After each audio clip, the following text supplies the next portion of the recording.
Good evening everyone. Welcome to my new mini vlog that is Visionary Voice with Sucharita. আজকে পড়াতে গিয়ে একটা দারুণ গিফট পেয়েছি। সেটা কি জানতে হলে অবশ্যই কিন্তু লাস্ট অবধি দেখতে হবে তোমাদের।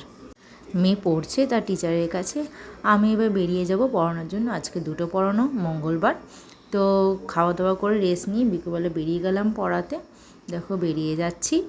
এবার দেখো কিছুক্ষণ বাদে তোমাদের সামনে ঢং করবো, এই যে ঢং করছি কিন্তু। আচ্ছা এবারে বেরিয়ে পড়লাম পড়ানোর জন্য। এবারে সোজা চলে গেলাম ডায়মন্ড পার্কে পড়াতে। তো ওখানে পড়াতে ঢুকেও গেছি, দেখো টিফিন দিয়েছিল। তো এবারে গিফটটা দিল, পেয়ে তো আমি জাস্ট অবাক হয়ে গেছিলাম।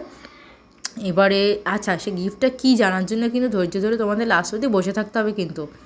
তো এবার চলে আসি কবরডাঙ্গা পড়ানোর জন্য। আচ্ছা তোমরা কি এই জায়গাটা কেউ চেনো? চিনলে অবশ্যই কিন্তু কমেন্ট করে জানিও। তো দুটো অটো ধরে আমাকে যেতে হয় কবরডাঙ্গায়। তো কথা বলতে বলতে দেখো পৌঁছেও গেলাম, ঢুকেও পড়লাম পড়ানোর জন্যে। আচ্ছা বেরিয়ে দেখি ঝমঝম করে না, টিপটিপ করে বৃষ্টি পড়ছিল। তো বাইরে বেরিয়ে অটো ধরার জন্য ওয়েট করছিলাম। তো অটো ধরে বাড়িও পৌঁছে গেলাম। বাড়িতে এসে গিফটটা খুলি আর দেখি একটা শাল। কি সুন্দর শালটা, দেখো সবাই। তোমরা কিন্তু অবশ্যই কমেন্ট করে জানিও শালটা কেমন হয়েছে। By everyone.